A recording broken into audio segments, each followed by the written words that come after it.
Hello, everyone. Welcome to the Connection Experiment podcast. I'm Stephanie, and I'm so excited to be talking with Miss Arietta Ward today. Real briefly, before I introduce this wonderful guest, I just wanted to remind you all what Connection Experiment is about. Connection Experiment was founded by Ashley Young and I, and we created it because we believe the process of making and learning music and being an artist is about authentic connection, and that when we're in touch with our authentic selves, we can do healing, beauty for the world, but we have to be in touch with that first. And so we love having conversations with other artists in the community and chatting with them about their visions and what inspires them, because we think that connecting with other artists and building this vision is what's going to help us all tap into our creative selves. So we believe that, everyone is an artist and everyone is creative. It's just a matter of tapping into what you already have and embracing your authentic musical voice, whatever that sounds like. So welcome, Arietta. We're so excited to have you. Thank you. It's an honor to be a part. Thank you for having me. Yeah, I have played a couple shows now with Arietta through the Low Bar Chorale, which if you haven't heard of the Low Bar, it's pretty amazing and you got to check them out. Ben, who leads the group, was like, oh my gosh, this is such a cool podcast and you got to talk to Arietta because she is amazing and so in line with what you gals are doing. Yeah. So Arietta, I can't wait to hear from you, but before we start, can I introduce you a little bit with your bio? Absolutely. Okay. So Northwest vocal powerhouse Arietta Ward's mission is to spread music, joy, and happiness to the masses through song. Her diverse musical background and vocal versatility has allowed her to perform as a band leader and in various configurations with artists such as Esperanza Spalding, the late West African master drummer Obo Addy, the late Linda Hornbuckle, Curtis Salgado, Lloyd Jones, Nigel Hall, Jared Lawson, Tony Ozier, Farnell Newton, and Tyrone Hendricks, while starting out with her mother, the famed Northwest legendary pianist, the late Janice Marie Scroggins. Yeah. So welcome, Arietta. Thank you. That was a mouthful. What does all mean? Yeah. I know, right? It's like, isn't it funny to have people read back all of the things that you've done? Yeah, it's wild, it took a long time to get to where I am. And I reflect all the time and I look around me. I have like different things around my house. I'm like, oh, I did that, or oh, that was when. But my first occupation, my first career was a cosmetology instructor. I taught people how to do hair and cut hair and do nails, facials for over 20 some years. And this, I'm not going to say it's a byproduct, but it's the family business for me. And I know what I'm supposed to do now. I have to figure it out. Sometimes you have to go through things to understand your true calling. And I ran from it for a long time. And it's what I'm supposed to do. I'm supposed to make people happy. Yeah. I mean, I feel like there's a lot to unpack there. Do you mind sharing about your journey with music and I mean, or cosmetology and how you left that and found music again? Just tell us whatever you're willing to share, because it sounds like there's a story there. Oh, there are layers, just like Shrek is layers and onion. There's layers. I love cartoons. Anyway, Me too. I think one of the biggest things for me, it was my stage fright. And it was crippling. It pops up every now and again. And it's something that I actively have to work on. And that stopped me for a lot of years. And with cosmetology, when you're in cosmetology, you make people beautiful and all this type of stuff, and you're in front of people. I am an introvert and I don't really like to be out in crowds, but you've seen me on stage. You're like, how can it be? It's a switch. Yeah. And in 2008, I turned the switch on again. It was just, somebody had made me very upset. And one of my mother's things was she did, and she always just used to say, if somebody makes you upset, write it out, sing it out. And when you do that, it won't stay in your body. It won't fester and turn into something awful, or you won't go to jail. So Yeah. at that point in time, Tony Ozier became one of my dear friends, and we had a mutual acquaintance, and we used to hang out all the time. And I told Tony, look, I want to sing something. I didn't know what it was, so I sang on a recording, and that just turned on things. And then the rest is history, but it was slow moving, and it the journey, it it it when you have a vision, when I'll say this, when I was actively teaching and doing all, I would just used to have dreams about being on stages because I was around my mom all the time and around all these wonderful players, and like Curtis and Uncle Lloyd, they're considered uncles to me. And I didn't realize their placement in the music here in Portland, and they were the waymakers for a lot of blues. And it that I just recently found that out, like last year. I'm like, oh my gosh. Anyway, getting back to this, I didn't realize how much royalty I was around, and Yeah. I would see these things of me singing on stage, and I was like, how can that be? I don't sing. I teach people how to do hair. And and I said it for years, and I got into a really, really big argument about it. And I said, I'm the wrong sister. That's my sister, because my sister Napasaria, she's a wonderful vocalist herself. And when I look back now, I can't imagine myself without music. And it's literally, you make choices in life, and things turn on when it's supposed to happen. And there's different cliffs I've jumped off to elevate. And a lot of it is about self-esteem and a lot of self-talk, negative self-talk, and all kind of depression. There's a lot of different things that I had to work through to get to where I am. And when you start to remember who you are, when you know that the gift that you're given is not yours to sit on, it's for the greater good, and you have to use it or you're going to lose it. So that's where I am now, and I'm working, and things are moving, and I've met so many beautiful people like yourself and Ben, and just all those different circumstances and happenstances and serendipitous and all these different types of things. Nothing happens by coincidence. It happens when it's supposed to. I believe that. I don't believe in coincidence anymore. I think that everything kind of opens up in this really serendipitous sort of way. It's too perfect, and I don't want to go so far as to say everything happens for a reason, because I know a lot of people, I don't know where I stand with that, but I do believe that when you look back, you can see this beautiful web of events that have created this opportunity for you to be exactly where you are. Absolutely. And that's, yeah. Just as a little like off topic sort of, but where did you see serendipity manifest, with your whole like coming back to music after leaving? Like, what was it, that moment when somebody made you upset, or was there another moment where you're like, this is too perfect? Like, it was kind of like a hit you over the head moment from, whatever source you follow. Was there a moment that was sort of like, okay, this is not coincidence, I'm supposed to do music?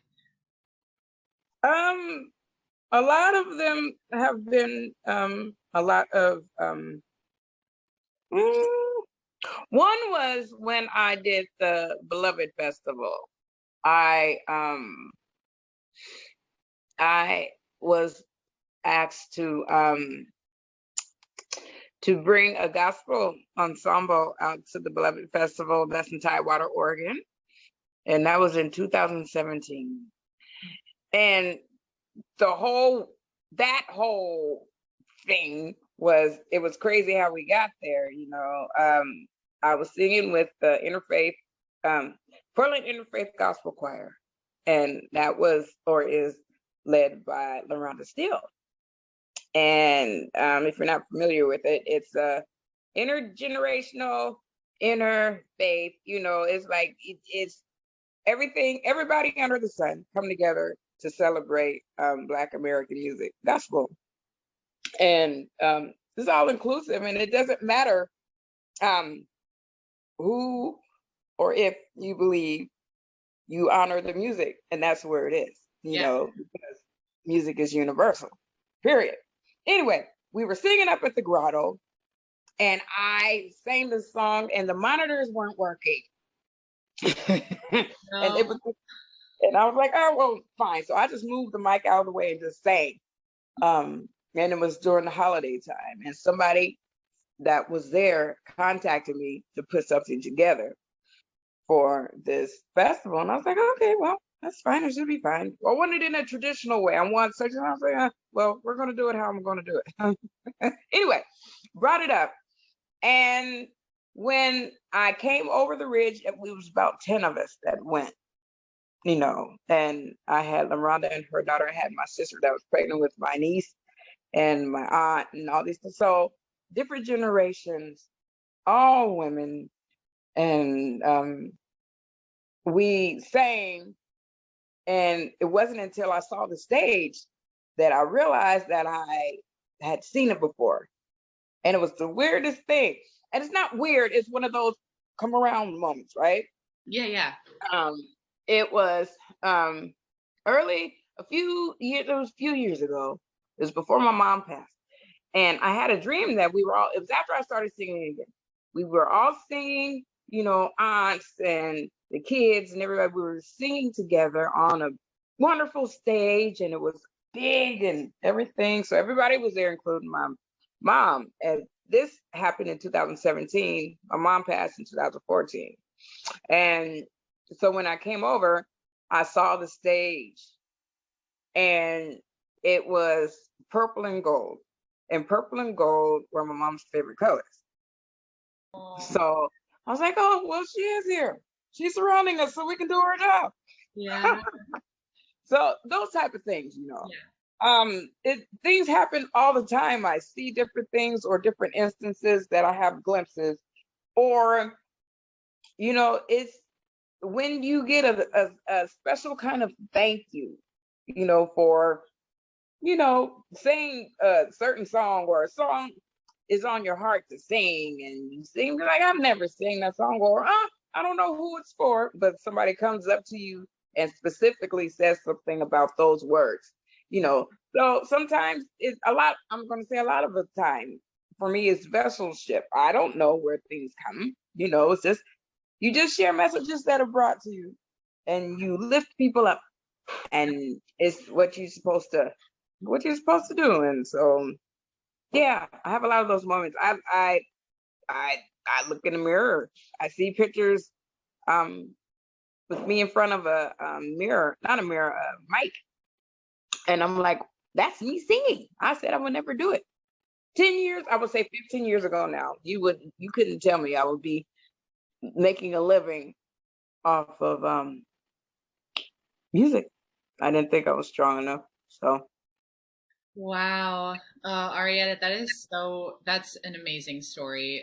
The purple and the gold, and the stage, just your mom being present there. And also, yeah, just like, you said something earlier about if you have a gift, you can't sit on it and hide it. You need to search for it and share it, and be a vessel of that message so other people can hear that song that they need to hear, or whatever it might be. And I think it's so easy to get caught up with, like, being fearful of being judged or being thought that you're not good enough to do that job, and right. I think what we forget is, like, we bring our unique personal experiences to the music that we play and sing, and that makes our message really important and unique and special, and something that only we can do as individuals. And I hear you. It's interesting when you look back and you're like, I don't think I would have seen music being the thing I did professionally like 15 years ago, But I think the more we talk about that, the more we understand, like, how similar we all really are, you know. And maybe some people are farther down the path musically than others, but really it's we all have that something, whatever it is. Maybe it's singing, maybe it's something else musical, or maybe it's art or whatever, you know. But I think we all do have that unique voice because of our life experiences that we owe it to ourselves, but even more so to others to share, you know, and give. So I'm just so grateful. And you are such a phenomenal and inspiring performer. In the few performances that I've gotten to be a part of, you really do warm the stage with your energy and your spirit. And so I'm personally really glad you came back to music. I appreciate that. Thank you. Yeah. I just want to wrap up with a question I like to ask a lot of the people we have on the show, which is, you know, with everything that you're bringing with you, how do you actively honor your authentic musical voice today and always? Is there, or if you just, you can take that in any direction, but like, how do you honor your own authentic musical voice and whatever that means to you, I guess? My own authentic voice. You know, I walk and, you know, I don't know how to be anybody else. So I just remember that everybody has their thing. Everybody has their own hue, right? And as a collective, we shine as bright as we can. And it took me a long time to figure out how to shine and to remember that nobody can shine like me. So if I see somebody, you know, going across the water to London, or if I see somebody doing this big world tour or playing a big stage or blah, blah, blah, blah, you know, I don't allow myself to be like, well, I want to be like that. But you have to understand it's not my time to be there. I'll be there soon or in a different time, and it's okay. But, you know, it's just, you just gotta, I just walk. That's all I know how to do. And when I just walk, I, you know, just flash a smile, be authentic in my walk, and don't compromise. I can't say it like that. I can't. Don't compromise for anybody. I don't mean it like that. What I mean is, don't allow people to try to shift your trajectory from, you know, from where you're supposed to be. You know how some people just talk in your ear and they're just like, well, maybe there are people, don't allow people to shift your stuff. I have to remember where I was. No swearing. Yeah, but you know, you can swear on this podcast. I think it's mostly adults, anyways. But it's just important just to walk in your power, and so I walk in mine. Sometimes it's harder than others, but I have to walk because there's people that are looking at me, and I know that, but also walk because I want to do it, not because people expect me to. Yeah. You know. So yeah. So gotta walk. Yeah. Yeah. Walk in your vision and your truth. Amen. Amen. Yeah. Yeah. Well, I love this has been so rejuvenating for me, and I hope for all the listeners that have been a part of this, I would love for them to be able to find you. How could our listeners find you on your socials, or do you have a website to share? My website, they can go to my website, www.mzettasworld, MZETTASWORLD.com. And I'm on Facebook, I'm on Instagram. I have 2 Instas, Miss.EttasWorld and Ms.Etta99. They're both mine. YouTube, you know, all these places. Yeah, but on my website, I have my calendar, and that is up to date. Is up to date for now. I have a couple more things, but for August is good, and I have my CD release coming up. When is that? That is, I'm gonna say April. No, it's not April. That's not next month. It's next week. August, Wednesday, August 3rd at Mississippi Studios. Oh. And it's my I released Arietta, my CD project, whatever album. I released it in 2020. And you know that everything variants and all type of shifting and surges. I couldn't plan my album's CD release party show, and that's one of the biggest things to say, yes, you've done it. I didn't get to do it, so I'm doing it finally. Next. And so you can find, if you go to Instagram, you can click in my bio, but you can go to my website. You can go to Mississippi Studios website, and yeah, it's available. Yes, everybody come to Arietta's release party, August 3rd, Mississippi Studios. Be there. Yeah. Yes.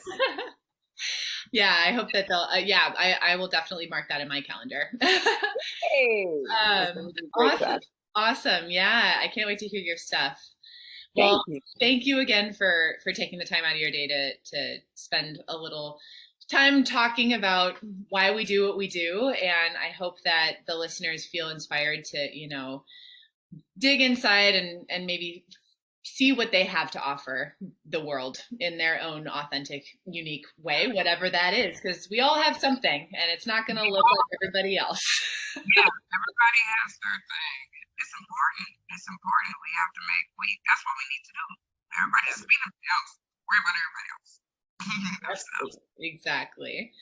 Well, if you like what you heard with Connection Experiment today, please share this episode by taking a screenshot of this episode or sharing on your socials or however you engage with your community. And we'd love to hear from you about your thoughts on this episode and just whatever else is on your mind. So thank you again, Arietta, and we can't wait to hear that new album. Thank you for having me. All right. Bye. Bye-bye. We are so grateful for you. Thank you for spending your time with us today. Our podcast is inspired by people like you. If you're looking to dig deep and discover your authentic artist, then join us today by visiting our website, connectionexperiment.com.